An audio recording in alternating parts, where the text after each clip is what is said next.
The laughter reached her before the sight did. Sauvé paused at the top of the servants' staircase, her hand frozen on the cold stone wall, her heart suddenly loud in her ears. She knew that laugh, low, intimate, meant for shadows and secrets.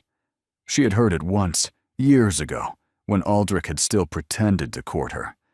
Before the wedding?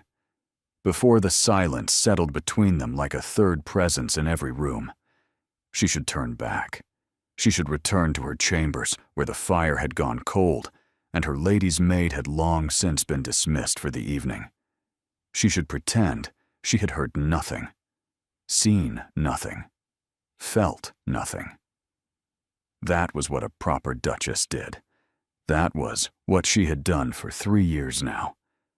But something pulled her forward, some treacherous instinct that whispered tonight would be different.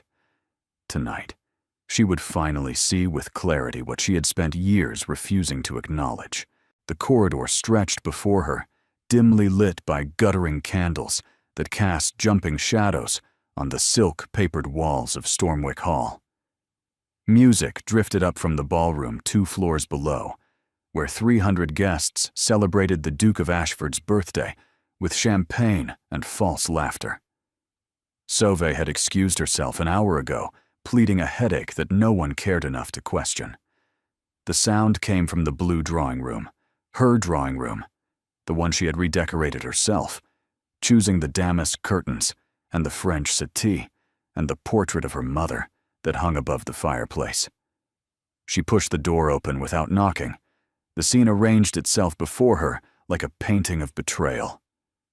Aldrich sat on her settee, his dark hair disheveled, his cravat loosened, a glass of brandy dangling from his fingers, and draped across him like a living ornament was Ottilie Vansford, the widowed Countess of Belmore, her auburn hair tumbling from its pins, her lips swollen, and her bodice significantly looser than decency allowed. For a moment, nobody moved. Then Aldrich looked up, and Sauvé watched his expression shift through surprise, irritation, and finally something that made her stomach turn to ice: indifference. He did not push Ottilie away. He did not stand. He did not offer excuses or apologies, or even the pretense of shame. He simply raised one dark eyebrow, as if Sauvé were a servant who had interrupted at an inconvenient moment. "Was there something you needed?" His voice carried the faint boredom of a man who had never been denied anything in his life. Ottilie laughed, high and brittle, not bothering to adjust her dress. "Oh dear, the little duchess has lost her way. I was looking for you." Sauvé heard her own voice, as if from a great distance, steady and hollow. "Your grandmother is asking for you downstairs." "Then tell her I'm occupied." Occupied. That was all she warranted, a single word of dismissal. 3 years of marriage, 3 years of silent dinners and separate bedrooms and polite smiles in public, and she did not even merit the courtesy of a lie. She had known about the affairs. One did not survive as Duchess of Ashford without learning which whispers to ignore and which servants could be trusted with secrets. She knew about the opera singer in London, the merchant's daughter in Bristol, the countless others whose names she had never learned because learning them would make them real. But this was different. This was her drawing room, her settee, her mother's portrait watching from above as her husband entertained his mistress beneath it. "Sauvé," Aldrich's voice sharpened with impatience. "Close the door. You're letting in a draft." She looked at him then, truly looked, perhaps for the first time since their wedding day. He was handsome still. Dark hair, sharp jaw, eyes the color of winter storms. But there was something rotten beneath the beauty, something spoiled and cruel that she had spent years pretending not to see. He thought she would close the door. He thought she would retreat to her chambers and weep into her pillow and appear at breakfast tomorrow with her composure intact. He thought she would endure this as she had endured everything else, because that was what wives did, because she had nowhere else to go. because he was a duke, and she was merely the daughter of a baron whose debts had been paid in exchange for her hand. She had been bought, and bought. Things did not leave. Of course, Sauvé said quietly. Forgive the intrusion. She closed the door with a soft click. Then she stood alone in the darkened corridor, her hands shaking, her breath coming in short gasps, while the sound of Ottilia's laughter leaked through the walls like poison. 3 years. 3 years of being invisible. 3 years of being tolerated rather than loved, displayed rather than cherished, used rather than wanted. And now there was something else. Something she had confirmed only this morning with the discreet doctor from the village. Something that changed everything. Sauvé pressed her palm flat against her stomach, against the secret growing beneath her ribs. Aldrich did not know about the child. No one knew. She had hidden the symptoms carefully, dismissed her lady's maid's concerns with vague excuses about rich food and seasonal ailments. This child would be the heir to Ashford, the future duke or duchess, the prize that Aldrich's grandmother had been demanding since the wedding night, the entire purpose for which Sauvé had been purchased and installed in this gilded prison. If she told him, she would never be free. She would become even more invisible, reduced to nothing but a vessel for his dynasty. The child would be taken from her the moment it drew breath, raised by nurses and tutors and the iron-willed dowager, while Sauvé faded into the wallpaper like every Ashford bride before her. She could not let that happen. She would not let that happen. Sauvé walked back to her chambers on numb legs, her mind spinning with impossible calculations. She had no money of her own, no connections who would risk the Duke's wrath to help her. But she had time, a few months before her condition became impossible to hide, a few months to plan something that duchesses did not do, something that would scandalize all of England. She reached her bedroom and locked the door behind her, leaning against it, as the weight of her decision settled onto her shoulders. She was going to disappear, and she was taking his heir with her. 3 years earlier, Sauvé Beckworth had believed in fairy tales. She had been 19, standing in her father's crumbling study, watching dust motes dance in the afternoon light, while Baron Beckworth explained that she was to be married. The words had washed over her in fragments. Duke of Ashford, ancient title, considerable fortune. She had not asked why a duke would want the daughter of an impoverished baron whose estate was mortgaged to the rafters. She had simply nodded, because that was what daughters did, because her father's hands had trembled when he spoke, because she understood without being told that this marriage was not a choice, but a rescue. The Beckworth debts would be paid. Her younger brother would keep his commission in the Navy. All it would cost was Sauvé herself.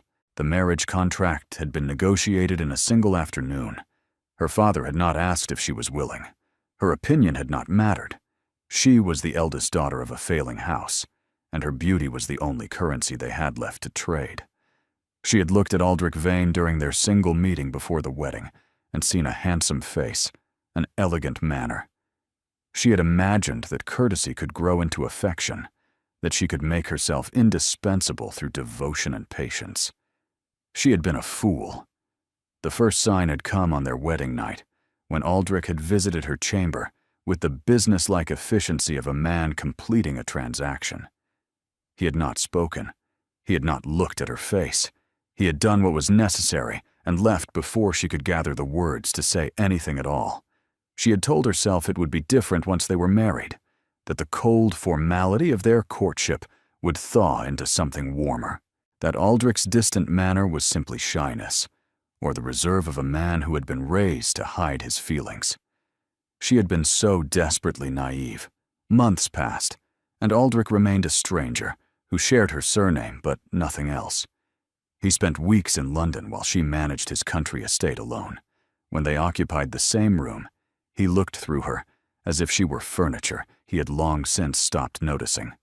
She had tried everything, learning his favorite dishes, studying the political issues he cared about, dressing in colors she knew flattered her. Nothing worked. Nothing penetrated the wall of indifference he had constructed between them. And then she had begun to hear the whispers. There was a woman in London, an actress with red hair, who had been seen leaving the Duke's townhouse at dawn. A widow in Bath who received expensive gifts. The daughter of a shipping merchant, barely 18 years old, who had wept when the Duke ended their arrangement. Each revelation had cut a little deeper, but she had not confronted him. She had simply absorbed the knowledge and told herself that this was marriage, that this was what wives endured. The Dowager Duchess had reinforced this lesson at every opportunity. Aldrich's grandmother was a formidable woman of 73 who ruled Stormwick Hall with an iron will and a tongue that could draw blood. She had never approved of Sauvé. Your only purpose, the Dowager had told her on the morning after the wedding, is to produce an heir. Do that, and you will be tolerated. Fail, and you will be forgotten. Remember your place, girl. Sauvé had remembered. For 3 years, she had remembered. But the child changed everything. She had suspected for weeks, but the doctor had confirmed it just that morning. 8 weeks along. A winter baby, if all went well. The heir that Ashford had been waiting for.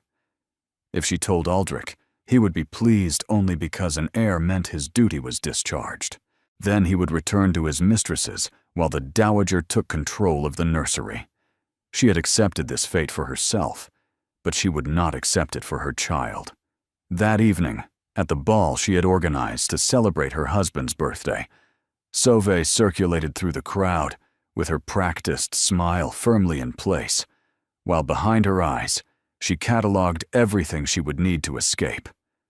Then she had gone looking for Aldrich, and found him with Ottilie Vansford on her settee, beneath her mother's portrait, in her drawing room. Now, alone in her bedchamber with the sounds of the ball still drifting up from below, Sauvé understood what she had to do. She meant nothing to him. She never had.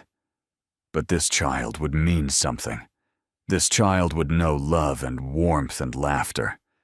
She pulled open her jewelry case and examined its contents with new eyes. The diamonds and sapphires would be missed immediately. But there were other pieces, smaller items from distant relatives that no one would remember. She began to make a list. She had perhaps 3 months before her condition became visible. 3 months to convert what she could into money. 3 months to become someone new. Sauvé was still calculating when she heard footsteps in the corridor. Heavy, unsteady footsteps that paused before her threshold. Aldrich, drunk from the sound of it. She closed the jewelry case silently and composed her features into the blank mask she had perfected over 3 years. The footsteps moved on. He had changed his mind, or perhaps he had forgotten which door was hers. Either way, she was alone, and she was planning something that would destroy them both. For the first time in 3 years, Sauvé smiled. The next 6 weeks were an exercise in calculated deception. Sauvé moved through her days as she always had, overseeing the household, hosting the required social obligations, nodding politely when the Dowager criticized her taste in table linens or the paleness of her complexion. Nothing in her manner suggested anything had changed. She was the same quiet, compliant duchess she had always been. But beneath the surface, she was dismantling her life piece by piece. The smaller jewelry went first, a garnet brooch from a cousin she had never met, emerald earrings given by Aldrich's aunt on her first Christmas at Stormwick, a gold locket that had arrived without a card and been forgotten in a drawer for years. She sold them through Brinley, her lady's maid, the only servant in the house she trusted even marginally. Brinley was a sharp-eyed woman of 40 who had served at Stormwick since her girlhood and had witnessed enough Ashford scandals to fill several novels. "It's not as much as they're worth," Brinley said quietly, pressing the purse into Sauvé's palm. But the jeweler knows not to ask questions, and he pays in cash. Thank you, Brinley. You're in trouble. It was not a question. I'm leaving. Soon. I need money, and I need no one to know. Brinley was silent for a long moment. Then she nodded. My sister has a cottage in Renford, 2 days' journey north near the coast. She takes in lodgers sometimes, women who need to disappear for a while. She doesn't ask questions either. Why are you helping me? Because I've watched you fade these past 3 years. Because no one deserves what they've done to you in this house. And because that child you're carrying deserves better than to be raised by wolves. Sauve's hand flew to her stomach. You know, I've dressed you every morning for 3 years, my lady. I know your body better than you do. You need to leave soon. Another month, and the Dowager will notice, and then nothing will save you. Brinley described the route to Renford, a crossroads marked by an ancient oak, a church with a broken steeple, a lane that wound down to the sea cliffs. Her name is Fenella. Tell her Brinley sent you. Each night after the household had gone to bed, Sauve would count her coins by candlelight. She kept a mental tally of everything she had sold, everything she still needed. She calculated how far the money would take her, how long it would last. The mathematics of escape were brutal. A coach ticket cost more than she had expected. Lodging would eat through her savings quickly, and she would need money for the baby, for clothes and supplies, and the services of a midwife. She worked through the numbers again and again, looking for ways to make them stretch further. She practiced living on less, taking smaller portions at meals, walking instead of calling for a carriage. She studied maps of the northern counties, memorizing roads and towns, calculating distances. The days blurred together in a haze of planning and performance. She continued to sell jewelry, hiding the growing collection of coins in a false bottom she had discovered in her traveling trunk.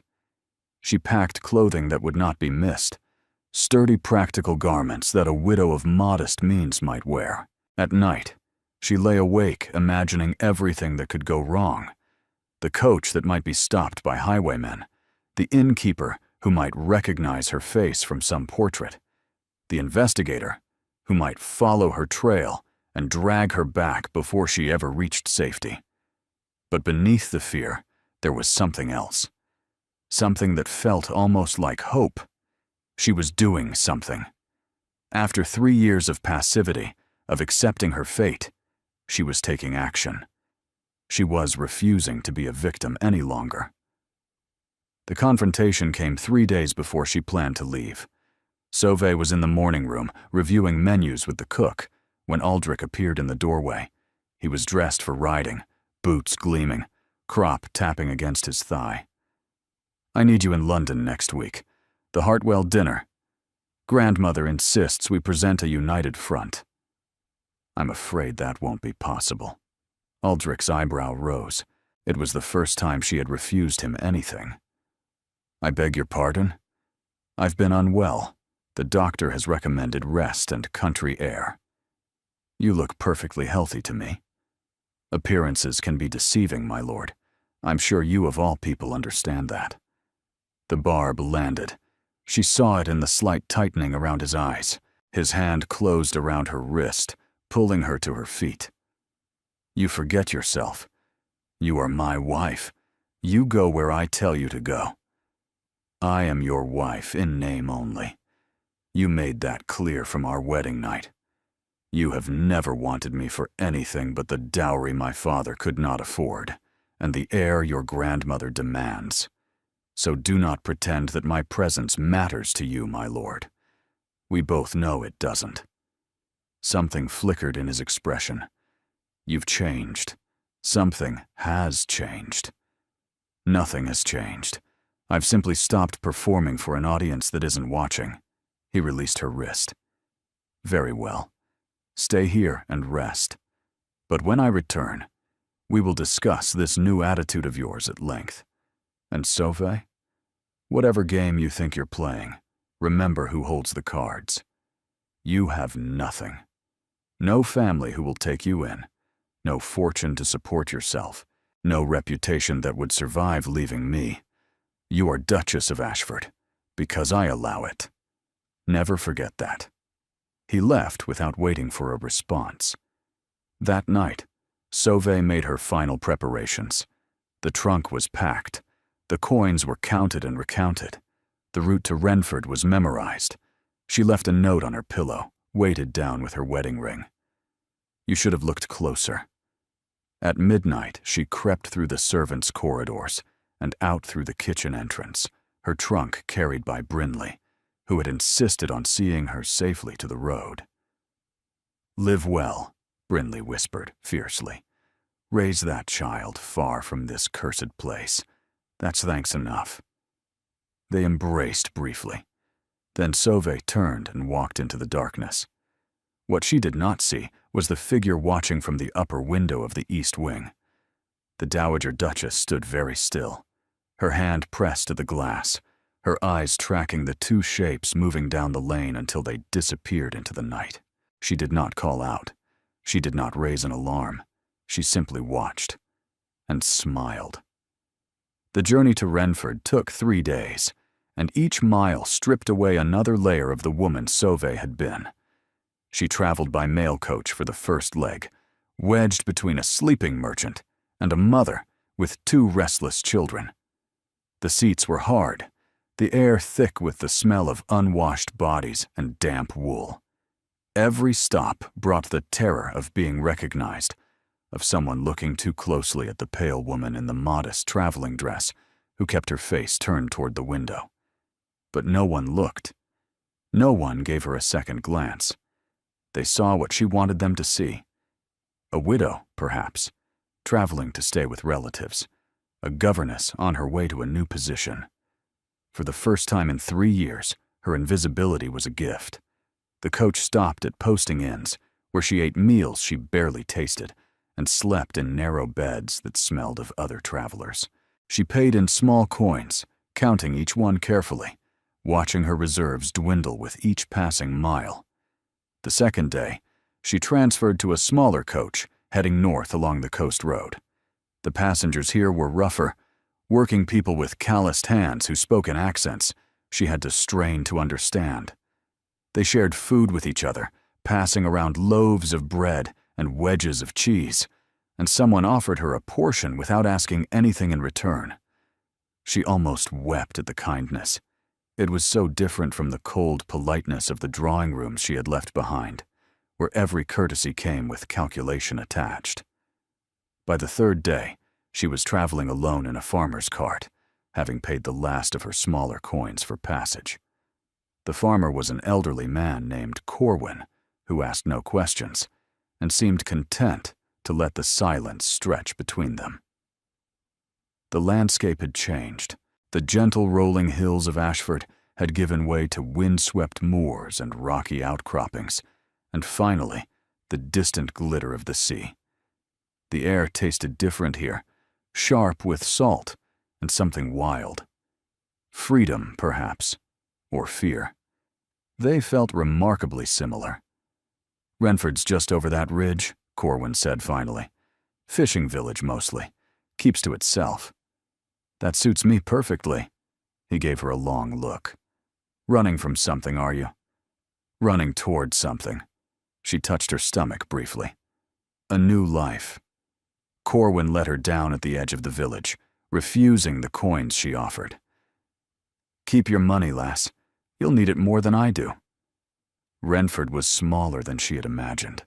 A handful of cottages clustered around a natural harbor where fishing boats rocked at anchor. A single tavern with a weathered sign. A church with the broken steeple Brinley had described.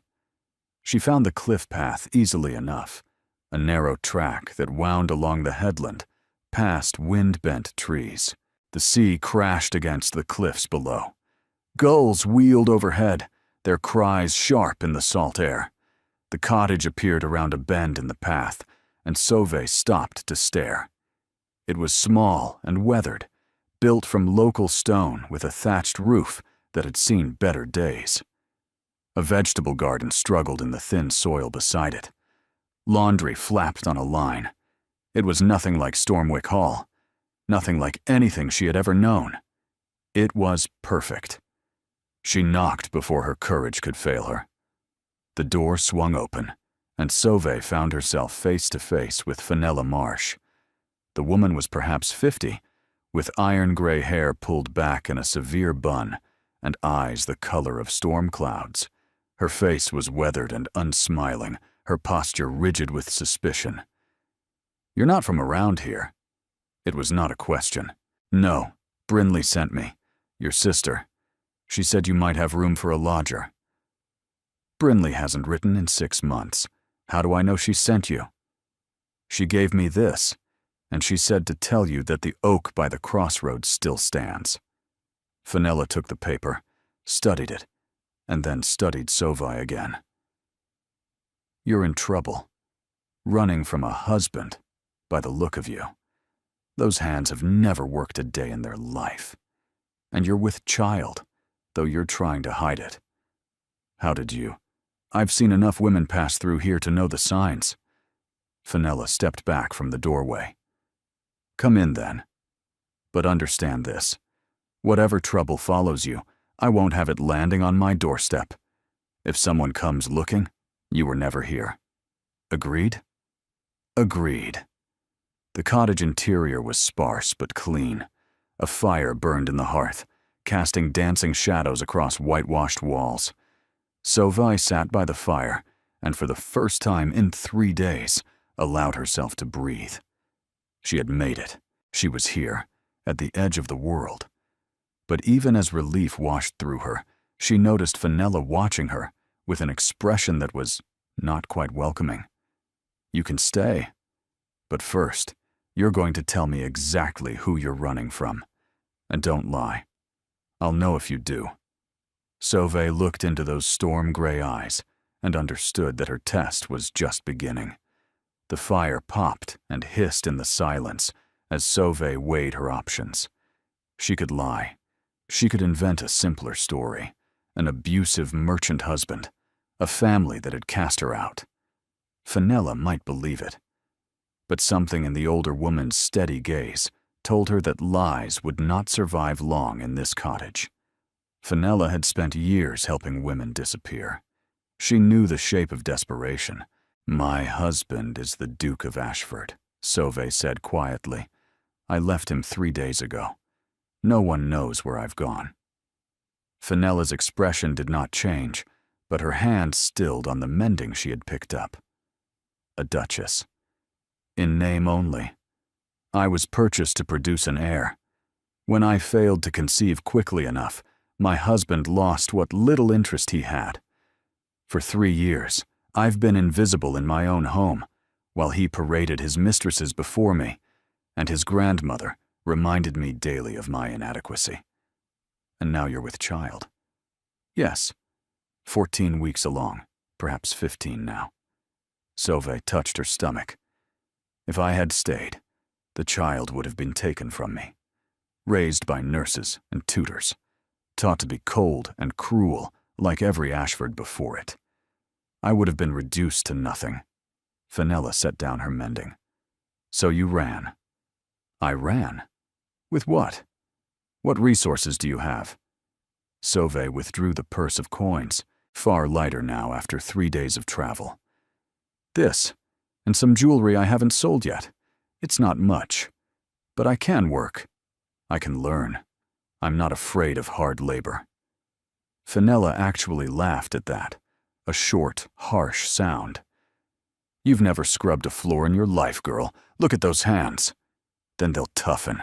I have no choice, Mrs. Marsh. I cannot go back. I will not go back. Whatever it takes to survive here, I'll do it." Fenella studied her for a long moment. Then she rose and crossed to a cupboard, withdrawing a bottle and 2 small glasses. She poured whiskey into both and pressed one into Sauvé's hands. "Drink. You look like you need it." The whiskey burned going down, but it spread warmth through Sauvé's chest. "I've helped 17 women disappear over the years," Fenella said, settling back into her chair. "Wives running from husbands who beat them. daughters escaping fathers who would sell them into marriage. She took a long sip of her own drink. But I've never hidden a duchess before. I'm not a duchess anymore. I'm no one. That's not how the law works, girl. You're still his property in the eyes of the world. If he finds you, he can drag you back. Have you declared mad and locked away? Take that child the moment it's born and never let you see it again. Sauve's hands tightened on the glass. He won't find me. He'll look. Men like that, powerful men, they don't accept being defied. It's not about love or even wanting you back. It's about pride, about ownership. He'll tear apart the country looking for you. What would you have me do? Go back? Accept that fate? I'd have you understand what you're facing. This isn't a game. This is survival. Every day for the rest of your life, you'll be looking over your shoulder. Every stranger could be someone sent to find you. Are you prepared for that? Sauve thought of her child growing up in that house of ice, learning to be cruel because kindness was weakness. I'm prepared. I have to be. Fenella nodded slowly. Something in her expression shifted, hardening into what might have been respect. Then we have work to do. First, you need a new name. Sauve is too unusual, too memorable, something plain, common. Marin. Marin Thatcher. A widow whose husband died at sea. You're here to start fresh, take in sewing to support yourself. Marin. The name felt strange on Sauve's tongue, like wearing someone else's clothes, but it was a disguise she could grow into. Marin Thatcher. I can be her. You'll have to be, starting now.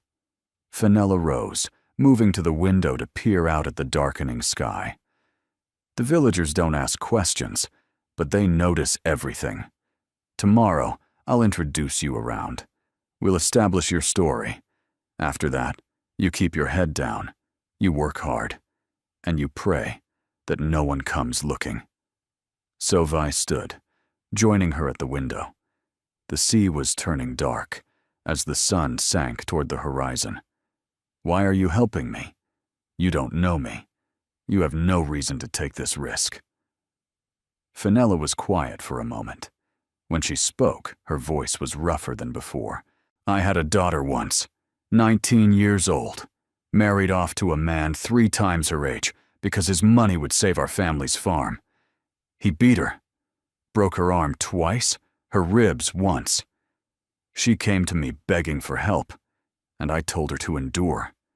Told her that was what wives did. The older woman's jaw tightened. She hanged herself 6 months later. Sauve's breath caught. I'm so sorry. I've been helping women escape ever since. It doesn't bring her back. Nothing will bring her back.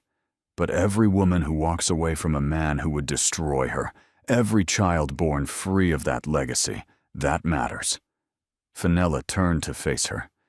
You matter, Marin Thatcher. That child matters.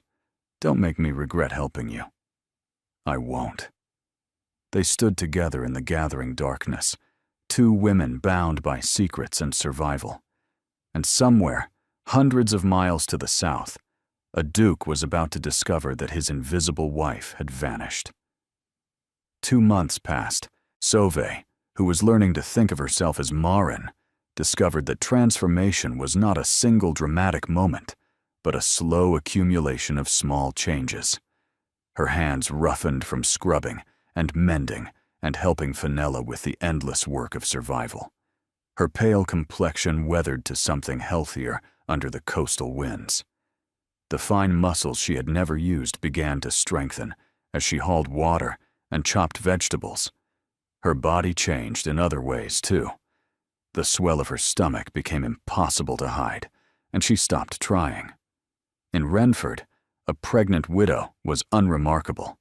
The village women clucked sympathetically and offered advice about morning sickness and swollen ankles. Old Maeve from the tavern brought over bundles of baby clothes worn soft by generations of use. The fisherman's wife taught her to knit booties so small they looked like toys. She had never known kindness like this. Casual, unstinting kindness from people who expected nothing in return. The work was hard, harder than anything Sauvé had ever done. Her back ached from scrubbing. Her hands cracked and bled in the salt air. Some days she was so exhausted she could barely climb the ladder to her sleeping loft. But there was satisfaction in it too, in seeing the results of her labor, in knowing that she had earned her place at the table. In Renford, no one cared about her title or her lineage. They cared whether she showed up when she said she would, whether she did her share of the work. Fenella proved to be a demanding teacher, but a fair one. She taught Maren to cook simple meals, to mend clothing with neat, invisible stitches, to manage a household on almost nothing. And slowly, carefully, she taught her to trust again. "You're stronger than you think," Fenella said one evening as they sat by the fire. "Most women in your position would have crumbled by now." "I don't feel strong. I feel terrified most of the time. That's what strength is, being terrified and keeping going anyway." At night, Maren lay in the narrow bed in the cottage's small loft and thought about Aldrich. Wondered if he had noticed she was gone yet. Wondered if he cared. She did not know that her questions had already been answered. 300 miles south, the Duke of Ashford was destroying his study. Books flew from shelves, crystal decanters shattered against walls. A priceless vase in the family for generations exploded into fragments. "Find her!" Aldrich's voice was barely human. "I don't care what it costs. I don't care what you have to do. Find her." The investigator, a lean man named Craddock, who had served the family for decades, maintained his composure with visible effort. "Your Grace, the trail is cold. The Duchess left no indication of her destination. She took almost nothing with her. People don't vanish. Someone helped her. Someone knows where she went. We've questioned the servants extensively. None of them claim any knowledge. Then question them again. Harder this time." After the investigator fled, Aldrich stood alone in the ruins of his study. He picked up the note she had left. 5 words, worn soft from handling. "You should have looked closer." What did it mean? What had he missed? She was just Sauvé, quiet, invisible Sauvé, who nodded when spoken to and never caused trouble. Except she wasn't anymore. She was gone. And her absence was driving him mad in ways he did not understand. The Dowager had been strangely calm when he told her, almost smug. She had simply nodded, said, "How unfortunate," and returned to her embroidery. And then there was Ottilie. His mistress had been thrilled by Sauvé's disappearance, already talking about annulments and remarriage. He had found her prattling unbearable, had found her entire presence unbearable, in fact, since the night of his birthday ball. The night Sauvé had opened the door to the blue drawing room and looked at him with eyes that held nothing. Not anger, not hurt, just emptiness. He had replayed that moment 1,000 times in the weeks since. The way she had stood in the doorway, perfectly still, while Ottilie draped herself across him like a trophy. The way her face had shown nothing at all, as if she had already left him long before she walked out the door. He had expected tears, accusations, a scene that would give him an excuse to dismiss her feelings as hysterical and unreasonable. Instead, she had simply looked at him and seen the truth of what he was. A coward. A fool. A man who had been handed a gift and thrown it away because he was too afraid to hold it. He had not touched Ottilie since. Could not explain why. Could not explain the hollow ache in his chest that no amount of brandy could dull. The servants whispered that he was losing his mind. They were probably right. He slept in fits and starts, waking from dreams where Sauvé stood at the end of a long corridor, always walking away, never looking back.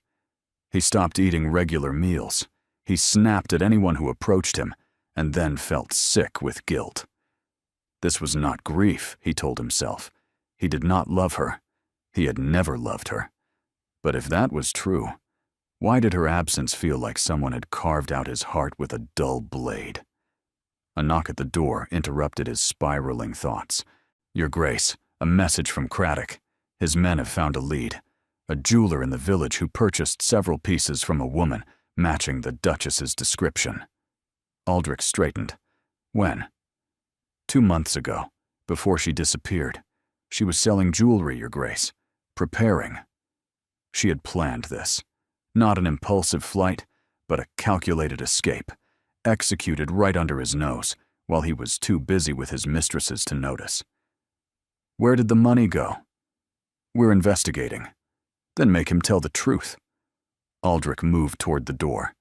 "She's carrying something of mine. I can feel it, and I will get it back." In Renford, Maren woke to the sound of the wind and the cry of gulls.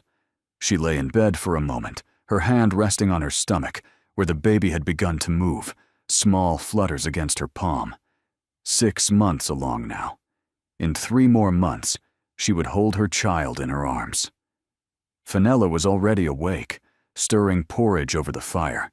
There's talk in the village, strangers asking questions in towns along the coast, looking for a woman who disappeared from somewhere down south. Maren felt a chill run through her. How close? 3 villages over, working their way north, methodical, asking about anyone new who's arrived in the past few months. What do I do? Fenella crossed the room and gripped her shoulders. You stay calm. You stay invisible. If anyone comes asking, the villagers will swear you've been here for years. They protect their own. But I'm not their own. I'm an outsider. You've been here 2 months. You've worked alongside them, broken bread with them. That makes you ours. Fenella's grip tightened. Don't run again, Maren. Running now would only draw attention. We hunker down. We wait. We pray they pass us by. Maren nodded, but her hands were shaking. The Duke of Ashford did not forgive. He did not forget. And he was coming. The strangers arrived in Renford on a gray December morning. Maren saw them from the cliff path, where she had been gathering winter herbs for Fenella's remedies. 2 men on horseback, their coats too fine for this rough country, their bearing too rigid for simple travelers. They dismounted at the tavern and went inside, and she watched from a distance as the village seemed to hold its breath. She did not run. Running would draw attention. Instead, she continued her slow walk along the cliff path, her basket of herbs clutched to her chest, her pulse racing beneath her calm exterior. By the time she reached the cottage, Fenella was waiting at the door. I saw them. The older woman pulled her inside and closed the door firmly. They're asking about a woman. Dark hair, pale complexion, well born by her manner. Arrived sometime in the past 3 months. They're showing a miniature portrait. The wedding portrait. Aldrich had commissioned it the week after their marriage. Would the villagers recognize her? Her face had changed, weathered by wind and sun. Her hair was different now, pulled back in a simple braid rather than elaborate curls. But her eyes were the same. What do we do? She whispered. We wait. Old Maeve will send word if they're coming this way. In the meantime, you stay inside. Don't go near the window. The hours crawled past like years. Maren sat by the fire, her hands folded over her swelling stomach, listening to every sound outside the cottage.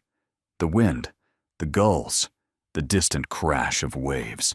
Every creak of the floorboards made her flinch. Every shadow at the window made her breath catch. She thought about the investigators, moving through Renford with their questions and their coins. She imagined them knocking on doors, showing the miniature portrait, offering money that most villagers had never seen in their lives. £50 could change a family's fortunes. It could mean a new fishing boat, or a dowry for a daughter, or medicine for a sick child. Would anyone be tempted? She had been here only a few months. She was still an outsider in many ways, still learning the rhythms and relationships of this tight-knit community. Why would they protect her when the cost of betrayal was so low and the reward so high? She thought about Aldrich, somewhere far to the south, waiting for news. What would he do when the investigators reported back? Would he come himself? Or would he send more men with more money and more authority?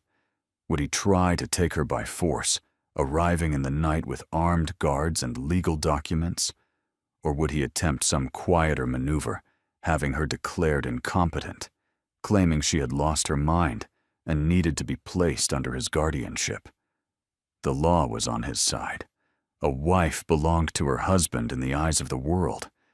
She had no rights that he was bound to respect, no recourse if he chose to drag her back to Stormwick in chains. She pressed her hand against her stomach, where the baby kicked and shifted. Whatever happened, she would not let them take her child. She would fight with everything she had. She would die before she let her daughter be raised in that house of ice. Late in the afternoon, a knock came at the door. Fenella rose slowly. She caught Marin's eye and jerked her head toward the ladder leading to the loft.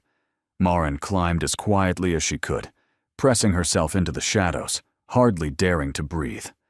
The door opened. Voices drifted up through the floorboards.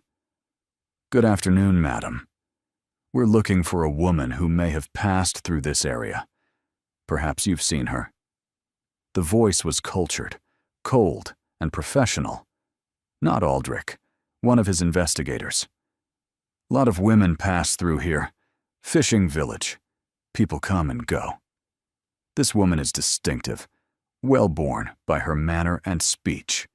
She would have arrived within the past 3 months. Young, dark-haired, quite beautiful. Don't know anyone like that." A pause.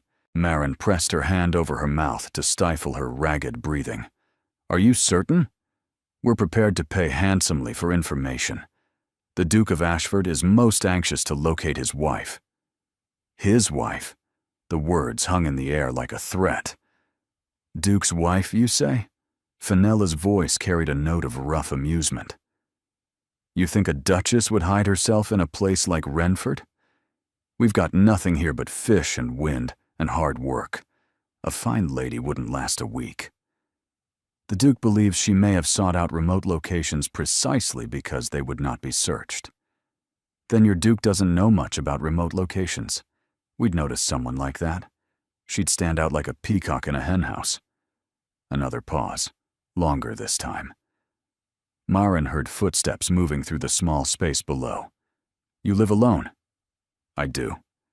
This cottage seems well maintained for one person, and that's a large pot of stew for a woman on her own." Marin's heart stopped. The stew, she had made it that morning, enough for 2. Such a small detail. Such a damning one. "I cook for the sick," Fenella said smoothly. "Old Maeve at the tavern has been poorly. I bring her meals when I can." "How charitable." The voice was skeptical. "We'll be staying in the village tonight. If you remember anything, we're offering £50 for information leading to the Duchess's location. £50. More money than most villagers would see in a year." "I'll keep that in mind." The door closed. Footsteps retreated down the path. Marin stayed frozen in the loft until Fenella's voice drifted up. "They're gone. For now." She descended on shaking legs. Fenella stood by the window, watching the 2 figures on horseback make their way back toward the village. "They didn't believe you." "No, but they couldn't prove anything either. They'll search the village tonight. Ask more questions. Offer more money. Someone might talk. Then I should leave." "And go where? You're 6 months pregnant in December. You'd freeze before you reached the next village." Fenella gripped her shoulders. "Trust the villagers, Marin. They've protected secrets before. It's all we can do."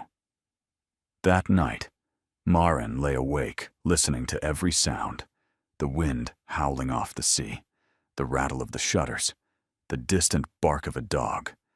But somewhere in the long, dark hours, something shifted inside her. She was tired of being afraid, tired of running, tired of waiting for the blow to fall. If he found her, she would not go quietly. She would fight, for herself and for her child. Dawn came gray and cold. Fenella was standing by the window when Maren descended from the loft. They're leaving, heading south, back the way they came. Maren joined her at the window. She watched the two horsemen disappear over the ridge. Is it over? For now. But they'll be back. Or others, like them. Your husband isn't going to stop searching. No, he isn't. They stood together in the pale morning light, watching the empty road. Maren understood now that safety was an illusion, that she would never be truly free as long as Aldrich drew breath. But she had survived. The village had protected her. She was stronger than she had been. Let him come, she thought. Let him find me. She was not the woman he had married anymore, and she would make him understand that one way or another. He came in February. The winter had been brutal, storms lashing the coast with freezing rain and howling winds that kept everyone huddled by their fires. Maren's belly had swelled until she could barely climb the ladder to her sleeping loft. Fenella had moved her downstairs, setting up a cot by the fire where she could rest more comfortably. The baby was due in 6 weeks. 6 weeks until she held her child. 6 weeks until everything changed again. She had stopped expecting the knock at the door. 2 months had passed since the investigators had come and gone. Other strangers had arrived in the village since then, ordinary travelers seeking shelter from storms, and each time Maren had hidden and waited and emerged unscathed.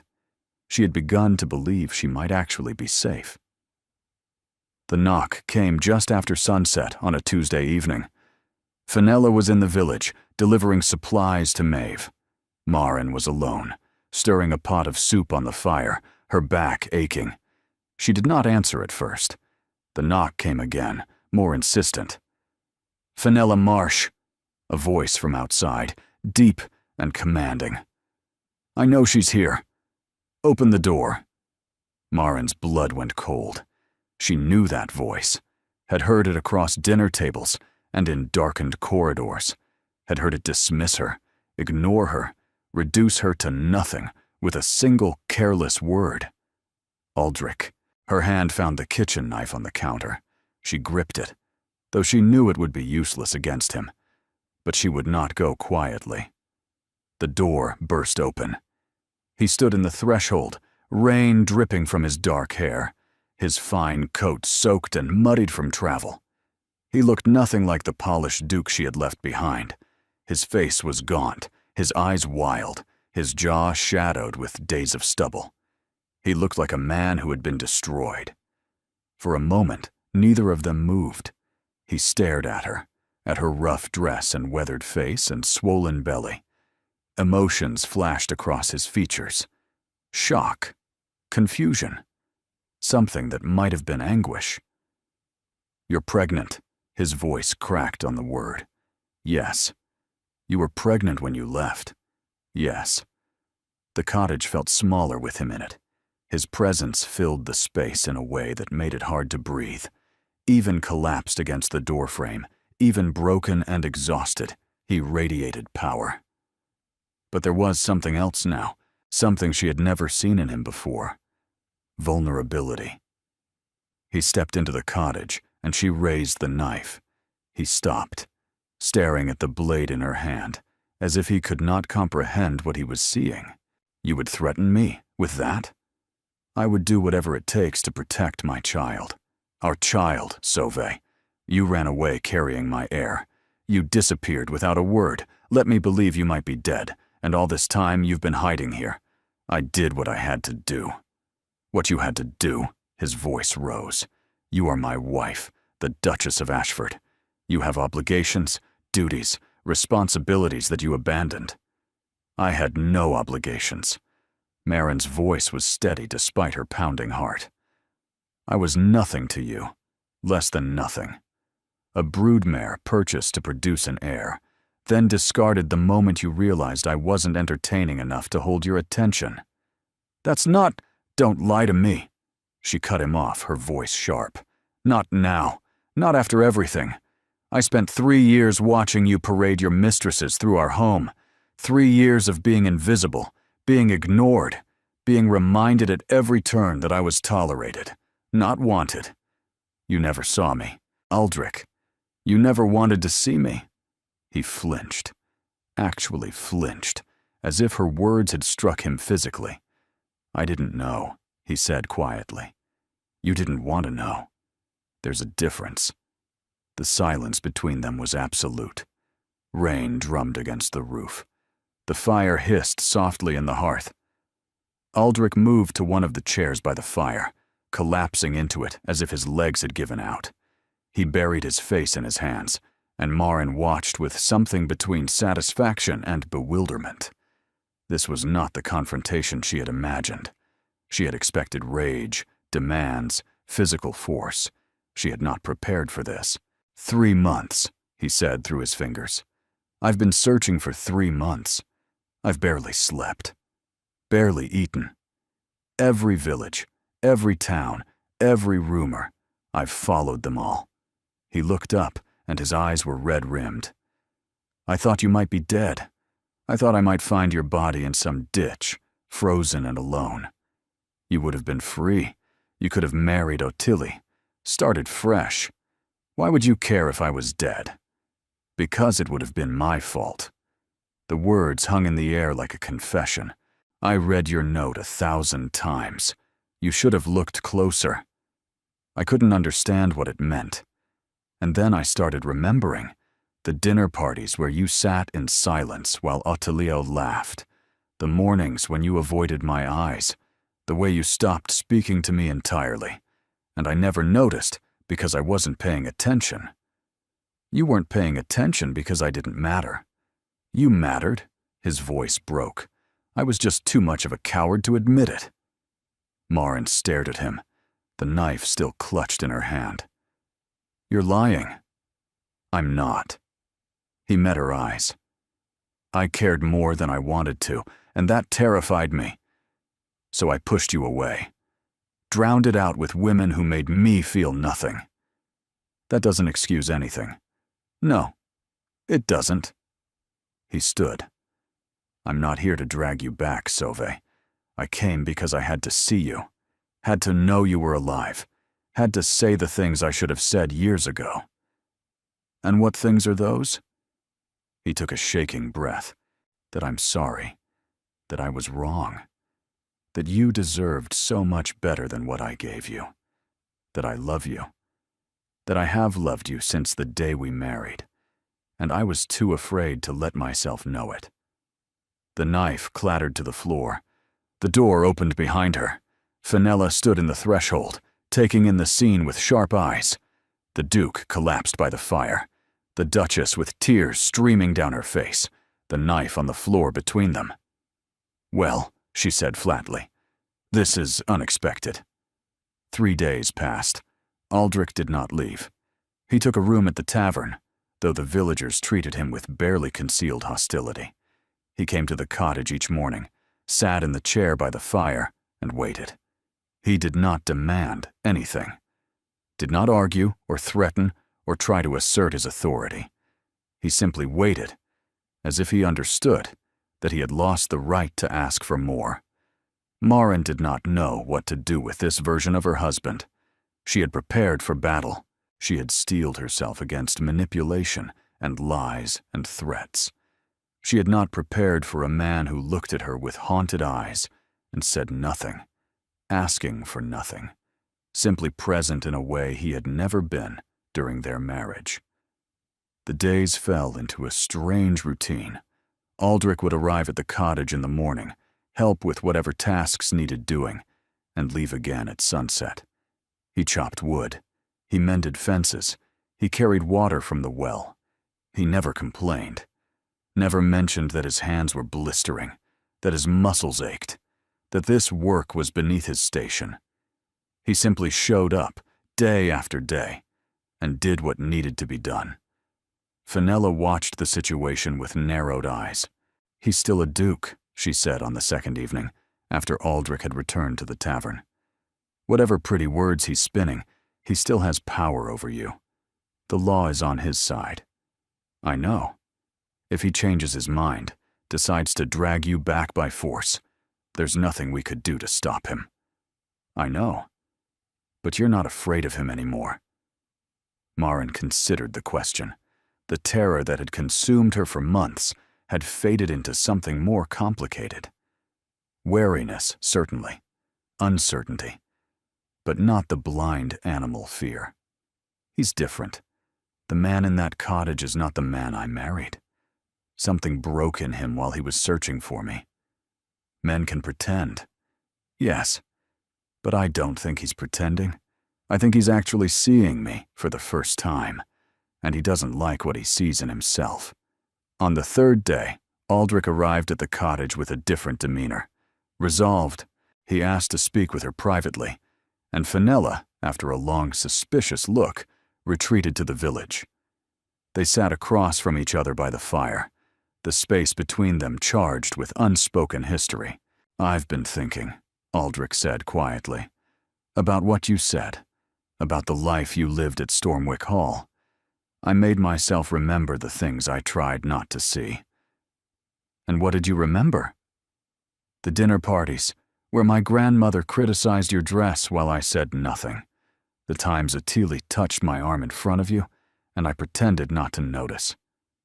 The morning after my birthday, when you looked at me like I was a stranger, and I told myself it didn't matter. It mattered. I know. What I did wasn't just neglect.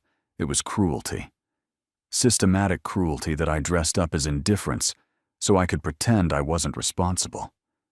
Maren's hands tightened in her lap. "You were responsible. I know. And I know that no apology can undo 3 years of damage. No words can restore what I took from you." He leaned forward. "But I want you to know that I'm not asking you to forgive me. I'm asking for the chance to become someone worthy of the second chance I know I don't deserve. What does that mean? It means I'll leave, if that's what you want. Go back to London. Tell everyone you died. Let you live your life in peace. You'd be legally dead. Free to remarry. Free to raise our child however you choose. Free of the Ashford name forever." The offer hung between them, enormous and impossible. "You would do that?" "I would do anything. Anything to prove that I've changed." Maren stared at him, trying to reconcile this broken man with the cold husband who had looked through her for 3 years. "Your grandmother," she said finally.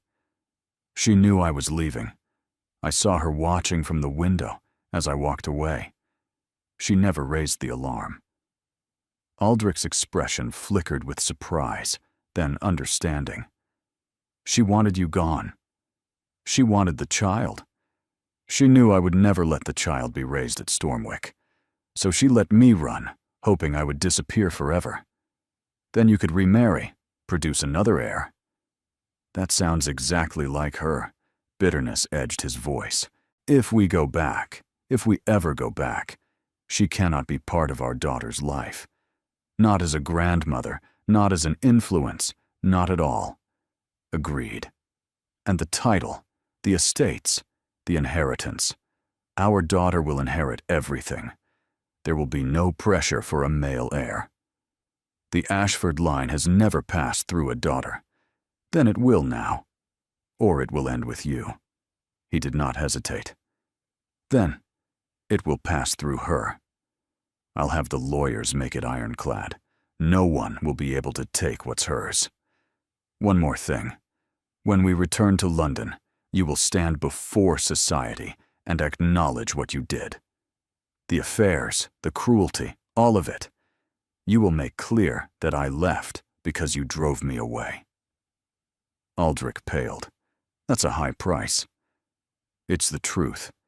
And our daughter deserves a father who can face the truth, no matter how painful." He was silent for a long moment. "Done. Whatever it takes. Whatever you need, I'll do it." Maren looked at him. She did not know if it would be enough. She did not know if the wounds would ever fully heal. But she knew that he meant it. Every word, every promise. "Stay," she said quietly. "Stay in the village until the baby is born. Let me see who you are when you're not performing for society, and then we'll decide what comes next." Hope blazed across his face. "Thank you. Don't thank me yet. This isn't forgiveness. It's a test. I understand." He rose, moving toward the door, but he paused at the threshold. "The note you left. You should have looked closer. I finally understand what it meant. Do you? You were right there. Everything I could have wanted, right there in front of me. And I was too blind to see it." His voice dropped. "I'm looking now, Sauvé. I see you. And you are extraordinary." The weeks that followed were unlike anything Maren had experienced. Aldrich stayed in the village, as promised. He took meals at the tavern, walked the cliff paths, and helped the fishermen repair their nets when storms damaged them. He made no demands on her time, did not push for conversations she was not ready to have. But he was present, consistently, quietly. Present in a way he had never been during their marriage. The villagers watched him with suspicion at first. A duke doing manual labor was unheard of. But Aldrich worked without complaint, his fine hands blistering and then callousing, his aristocratic bearing softening into something more human. Old Corwin began nodding to him in the mornings. Maeve at the tavern stopped spitting in his ale. The children who had hidden from him started approaching, curious about the tall stranger who chopped wood and mended fences. Maren observed all of this from a distance, trying to understand what she was seeing.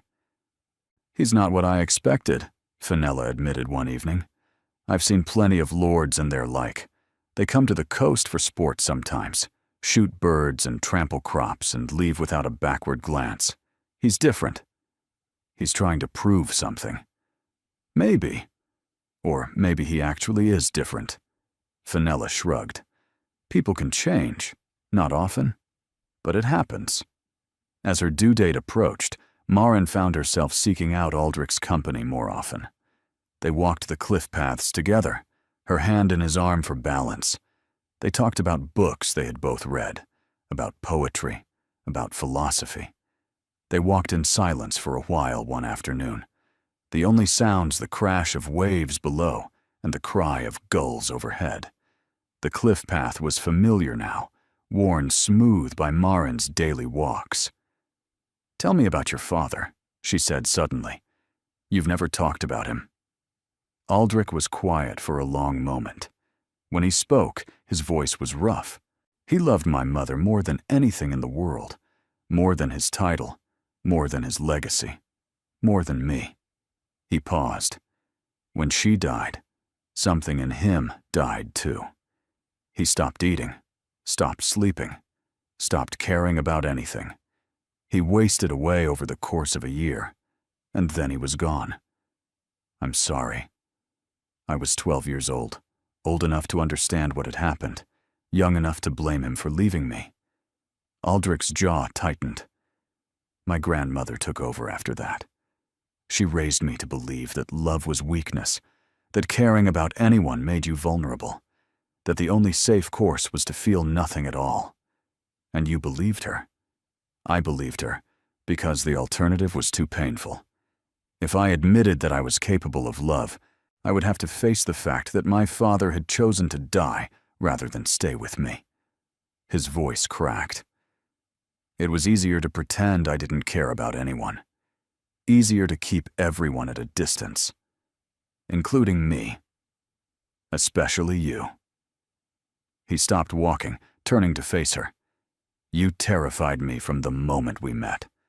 I looked at you, and I felt something I had spent my whole life trying to avoid. So I pushed you away. I hurt you before you could hurt me." Maren's eyes filled with tears. "You succeeded. I know, and I will never forgive myself for it." They talked about everything except the past for days after that. Until one evening, a week before the baby was due, when she could no longer avoid it. They were sitting in the cottage, Fenella having tactfully retreated to visit Maeve. The fire burned low, casting dancing shadows across the walls. "I need to know something," Marin said quietly, "and I need you to tell me the truth." "Ask." "Ottilie, was she the only one, or were there others?" The question had haunted her for years. She needed to know the truth, however painful.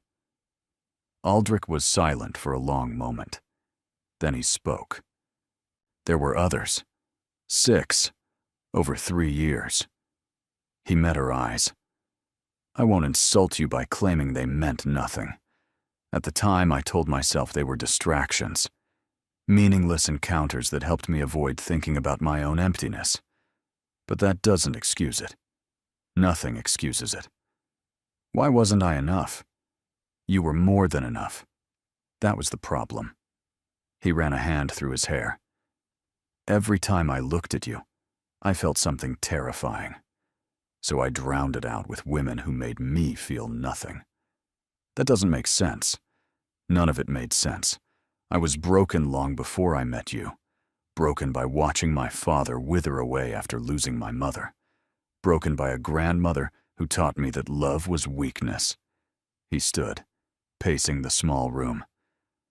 "None of that is an excuse, but it's the truth of who I was. And now? Now I know that I love you, that I have loved you since our wedding day, when you walked toward me in that church and I felt my heart stop. That I was so afraid of losing you, that I pushed you away before you could leave. You hurt me. I know, and I will carry that guilt for the rest of my life." Marin's eyes filled with tears. "I wanted so badly to be enough for you. I tried everything. I learned your favorite foods, studied the topics you cared about, dressed in colors I thought you'd like. And it made no difference. You still looked through me." Aldrich crossed the room, lowering himself beside her chair, his hands finding hers. "You were always enough, more than enough. The failure was mine, not yours." His voice trembled. "I was so afraid of losing you that I pushed you away before you could leave. And then you left anyway, and I understood what I had done." The tears spilled down her cheeks. "I don't know if I can forgive you." "You don't have to forgive me. Not today, not ever, if that's what you need." He raised her hands to his lips. "But know this. I will spend every day for the rest of my life trying to be worthy of you, whether you take me back or not." Marin looked at him through her tears, at the man who had been her husband, and her jailer, and her tormentor, at the man who was now offering everything he had, without asking for anything in return. She did not know if she could trust him. She did not know if the wounds would ever fully heal. But she knew in that moment that she loved him, had always loved him, even when it hurt. "Stay," she whispered. "Stay with me tonight. Not as my husband. Just stay." He rose and settled beside her on the cot, wrapping his arms around her carefully, mindful of her swollen belly. They stayed that way through the long night, neither sleeping, neither speaking, simply existing together in a way they never had during their marriage. And somewhere in those quiet hours, something that had been broken began to heal. The baby came on a March morning when the first signs of spring were beginning to soften the harsh coastal landscape. Marin's labor started at dawn. Fenella sent Aldrich to the village for the midwife, and he went without argument, though his face was pale with terror. "He'll wear a hole in the floor of that tavern," Fenella said dryly, as she helped Marin through the first contractions. "Never seen a man so terrified. He's not supposed to be here. Men don't stay for births." He refused to leave the village, said he wasn't going to miss another moment of your life. The labor was long and hard, hours of pain that built and receded like waves. The midwife, a capable woman named Geta, who had delivered half the children in Renford, declared everything normal. But normal did not mean easy. Maren had thought she understood pain, the pain of rejection, of invisibility, of watching her husband choose other women while she faded into the wallpaper. But this was something different entirely. This was her body tearing itself apart to bring new life into the world. Between contractions, she gripped Fenella's hand and tried to breathe. She focused on the ceiling beams, counting the knots in the wood, trying to find patterns in the grain. Anything to distract from the waves of agony that crashed over her again and again. Aldrich stayed by her side through the long hours, holding her other hand when the contractions came, wiping her forehead with cool cloths. His face was pale, his eyes wild with helpless terror. He had never done anything like this before, had probably never been in the same room as a laboring woman. Men of his class were supposed to pace in distant drawing rooms, waiting for news. But he stayed. "You don't have to be here," Maren gasped between contractions. "Yes, I do." His voice was steady, even though his face was pale. "I've missed too much already. I'm not missing this."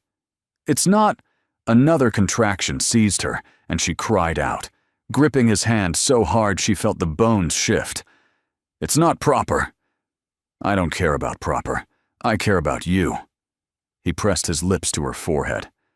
"I care about being here, about being present, about finally showing up when it matters." By late afternoon, Maren was exhausted. Her body had been working for hours, pushing toward a goal that seemed impossibly distant. She gripped Fenella's hand and pushed when Geta told her to push, her entire being focused on this single overwhelming effort. "I love you," Aldrich whispered as another contraction crested. "I love you, and I'm so sorry for everything. And you can hate me forever. But please, please come through this. Both of you. Please." She did not have the breath to respond, but she squeezed his hand, and she did not let go.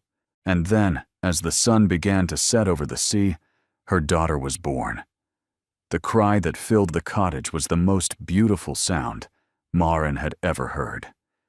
Geta placed the baby on her chest, and Maren wept with joy and overwhelming love. "A girl," Geta announced, "healthy and strong. A girl.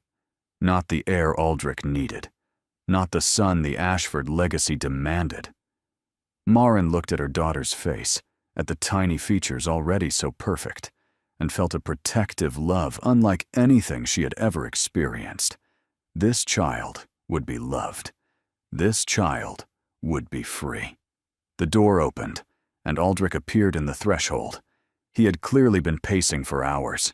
His hair was disheveled, his coat abandoned somewhere.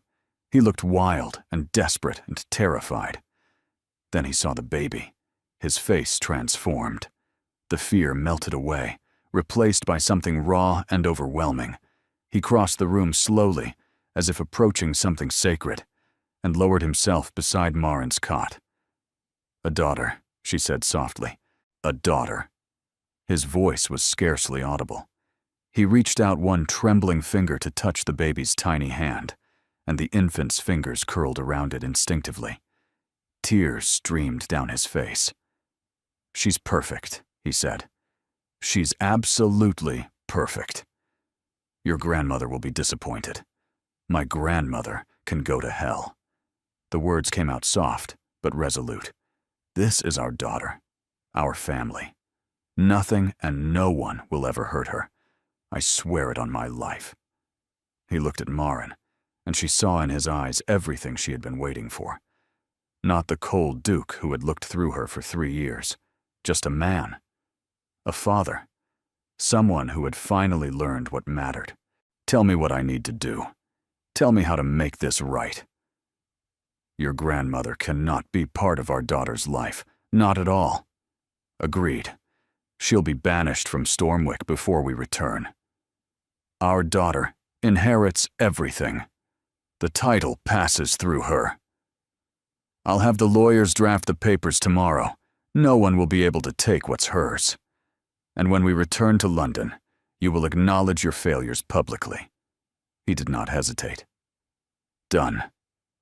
Her name," she said softly, "will be Verity, because she represents the truth we finally found." Aldrich reached out, cupping her face in his hands. "Verity," he repeated. "It's perfect." He kissed her then, gentle and reverent, a kiss that asked nothing and promised everything. And in the small cottage at the edge of the sea, a family was born. 6 months later, the Duke and Duchess of Ashford returned to London. The scandal that erupted was everything Marin had anticipated. Society had believed her dead, had mourned her with appropriate insincerity, had already begun placing bets on who the Duke would marry next. Her reappearance, alive and well, and carrying an infant daughter, detonated like a bomb in the glittering ballrooms of the Ton. But the true scandal came at the Harrington Ball, 3 weeks after their return. It was the event of the season, every important family in attendance. When the Duke and Duchess of Ashford were announced, the room fell silent. Marin descended the stairs on Aldrich's arm, wearing a gown of deep crimson silk that made her look like a queen. She was no longer the pale, invisible woman who had vanished nearly a year ago. The sea air and hard work and happiness had transformed her into someone radiant. Aldrich looked at her the way he had never looked at her during their marriage, with pride, with adoration. They had barely reached the bottom of the stairs when Lady Cecilia Hartwood materialized before them. "Your Grace, we had heard you were returned from the dead. How delightfully dramatic.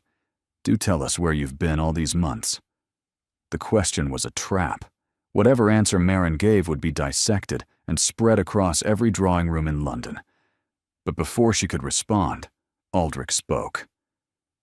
"My wife has been recovering from the cruelty I inflicted upon her."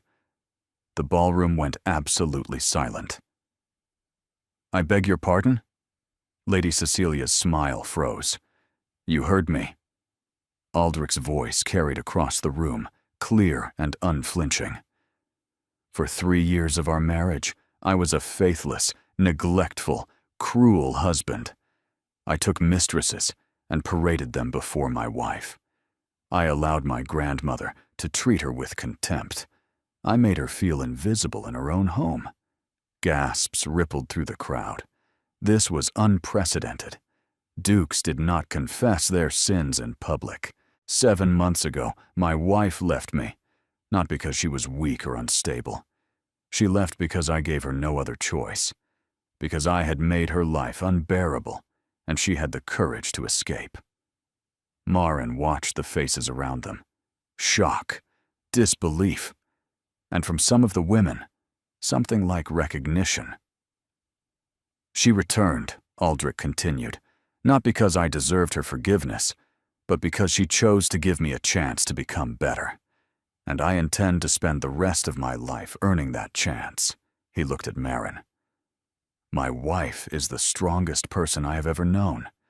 If anyone in this room speaks ill of her, they will answer to me." The silence stretched. Then, slowly, someone began to clap. It was Lady Pemberton, an elderly countess known for her unflinching honesty. She rose from her chair, applauding steadily. "Well said. About time one of you young fools admitted the truth." Others began to join her. Not everyone. Some faces remained cold and scandalized. The Dowager Duchess, standing in the corner, looked as if she had swallowed poison. But enough people were clapping that it became a wave, spreading across the ballroom until the applause was deafening. Marin turned to her husband, tears streaming down her face. "You actually did it. I told you I would." He took her hand, raising it to his lips. "I told you I would do whatever it takes." They danced that night, surrounded by whispers and speculation, and the beginning of a new reputation. The Duke who had confessed, the Duchess who had escaped and returned victorious. When the music ended, they stood together at the edge of the ballroom, watching the swirl of silk and candlelight. Other couples moved past them, some nodding respectfully, others still wearing expressions of scandalized disbelief. "They'll be talking about this for years," Marin said quietly. "Good. Let them talk. Let them remember that even a duke can be wrong, and even a duchess can walk away." She looked up at him, at this man who had humiliated himself before all of society for her sake. "Why did you do it? You could have said something vague, something that protected your reputation." "Because you asked me to, and because it was true." He brushed a strand of hair from her face. "Because our daughter will grow up in a world that tells her she is less than she is. And I want her to know that her father was willing to face the truth, no matter how painful. I want her to know that honesty matters more than reputation." Marin felt tears prick her eyes again. "The man I married would never have said that. The man you married was a coward who didn't deserve you. I'm trying to become someone who does." They left the ball early, slipping out through a side entrance to avoid the crush of carriages at the front. The night air was cool and clean after the heat of the ballroom. In the carriage, Aldrich took her hand. "I know this doesn't fix everything. I know there will be difficult days ahead.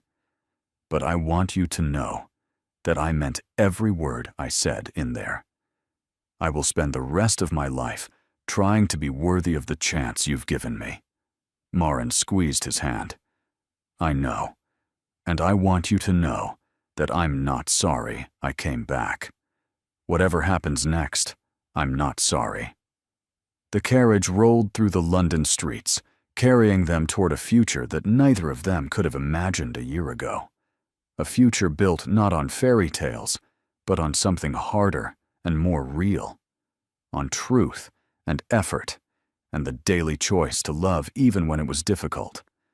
The years that followed were not always easy. Trust, once broken, is not easily rebuilt. There were nights when Marin woke from nightmares of the dark years, nights when old wounds ached unexpectedly. There were arguments and misunderstandings, and moments when the weight of the past seemed unbearable. But they kept going. They kept choosing each other, day after day, in all the small ways that mattered. Aldrich learned to be present, to listen, to see her. Marin learned to trust again, to believe that people could change. Their marriage was never the fairy tale she had imagined at 19. It was something harder and more real. A partnership forged in fire and tested by time. Verity grew from a baby to a child, to a young woman who inherited her mother's strength and her father's intelligence, and a spirit entirely her own. The Dowager Duchess had been banished to a distant property within a year of their return. She lived there still, bitter and alone, forbidden from contact with her great-granddaughter. The Ashford legacy of cruelty had ended with her. Verity inherited the title at 23, becoming the first female Duke of Ashford. Parliament had argued about it for years, traditionalists insisting that the title could only pass through the male line, reformers pointing to precedents from other noble houses. But Aldrich had wielded his influence ruthlessly, calling in every favor he possessed, threatening and cajoling and refusing to accept defeat until the succession was legally unassailable. The day the final papers were signed, Verity found her father in his study, staring at the documents with tears in his eyes. "You did that for me," she said. "I did that for the future," Aldrich replied, "so that no daughter of this family would ever be treated as less than she deserved, so that no woman would ever have to run away in the night because she had no power, no voice, no choice. Mother told me the story about how she left and how you found her. Did she tell you what I was like before, the man I used to be? Yes. Aldrich nodded slowly. Good. You should know. You should know what I was capable of, so you can recognize those patterns if you ever see them in anyone else. So you can protect yourself. Verity crossed the room and embraced him. You're not that man anymore, Father. No. But I was. And I never want you to forget that people can change, but they have to choose it. Every day, they have to choose it. Verity grew up watching her parents navigate their complicated relationship. She saw the way her father looked at her mother, with wonder and gratitude and something like reverence. She saw the way her mother held her ground, refusing to diminish herself for anyone, speaking her mind even when it was uncomfortable. She learned from both of them.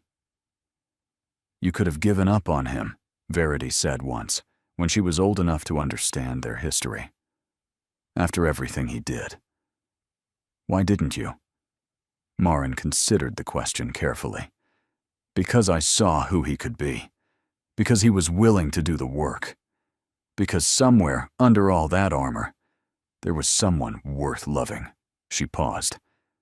And because I loved him, even when it hurt, even when it seemed impossible. Was it worth it? Marin looked across the garden to where Aldrich was playing with their grandchildren, his face alight with joy. The cold Duke who had once made her feel invisible was nowhere to be found. In his place was a man who had learned to love, imperfectly, but wholly. Yes, she said. It was worth it. On their 20th wedding anniversary, Marin and Aldrich returned to Renford. The journey north felt different this time. No more hiding, no more fear. They traveled openly in a fine carriage, stopping at comfortable inns, and everywhere they went, people treated them with the respect due their station. But Marin found herself missing the simplicity of that first journey, when she had been no one, when she had been free. The cottage still stood at the edge of the cliff, exactly as she remembered it. The thatched roof had been replaced with slate, and the garden was overgrown, but the bones of the place remained. Fenella had passed away peacefully 5 years before, in her sleep, with Marin holding her hand. She had left the cottage to Marin in her will, along with a letter that Marin still kept in her jewelry box. You were the daughter I should have saved, the letter read. You and Verity gave me a reason to believe that things could be different. Thank you for that gift. Marin had kept the cottage exactly as it was, a memorial to the woman who had saved her when she had no one else. She paid a local family to maintain it, and she returned every few years to walk the cliff paths and remember. They walked the familiar route together now, as they had done so many times during those strange months of testing and rebuilding. The sea crashed against the rocks below, unchanged after 20 years. Gulls wheeled overhead, their cries carrying on the wind. This is where I fell in love with you, Aldrich said quietly. The real you. Not the quiet duchess I had ignored for 3 years, but the woman who had the courage to run, the strength to survive, the grace to give me another chance I didn't deserve. This is where I learned that I was worth loving. Marin squeezed his hand. Not because of a title or a duty, not because I was useful or decorative, just because of who I am. You were always worth loving. I was just too blind to see it. And now I see you. Every day I see you. And every day I fall in love with you all over again. They stood together at the edge of the world, looking out at the endless sea. Behind them, their past stretched long and complicated, full of pain and betrayal and the slow, hard work of healing. Before them, the future opened wide and full of possibility. The wind carried the smell of salt and wildflowers. Somewhere in the village, a church bell was ringing. The sun was beginning its slow descent toward the horizon, painting the sky in shades of gold and rose. Do you ever regret it? He asked, coming back to me. giving me that chance?" Maren considered the question. The honest answer was complicated. There were still moments when old wounds ached, when echoes of the bad years surfaced unexpectedly. There were still nights when she woke from dreams of that cold house, of empty corridors and dismissive glances, and the sound of Otilia's laughter behind closed doors. But those moments were fewer now. The good days far outnumbered the bad, and the life they had built together, the family they had created, the love that had somehow survived everything they had done to destroy it, that was real. That was worth every painful step of the journey. "I regret the years we lost," she said finally. "I regret the pain we both went through. I regret that it took something as drastic as me disappearing for either of us to face the truth." She paused, looking out at the sea that had witnessed so much of their story. But coming back, giving you that chance, believing that people could change. She turned to face him, cupping his face in her hands. "That I will never regret, because look at us now. Look at who we've become." He kissed her there, on the cliff path where their real story had begun. Not the story of a duke and a purchased bride, but the story of two broken people who had somehow found their way back to each other, who had learned that love was not a fairy tale, but a choice, made again and again, in all the small moments that added up to a lifetime. And when they finally returned to the cottage, hand in hand, the setting sun painted the sea gold and crimson, and somewhere in the distance, a child laughed, and the gulls wheeled overhead, and life was very good. Thank you for being here. You are the reason these stories exist, because you believe in love that fights for redemption over perfection, in characters who learn, who grow, who earn their happiness through struggle and change, in endings that feel true because they were won, not simply given. Your presence here makes this space what it is. Every moment you spend with these characters matters to me. Do you have a favorite scene or line from this story? Your engagement helps me understand what moves you, what resonates, what kinds of stories to create next. Consider subscribing if you'd like more stories of love, tested by fire and proven by time. Thank you for being here. Until next time.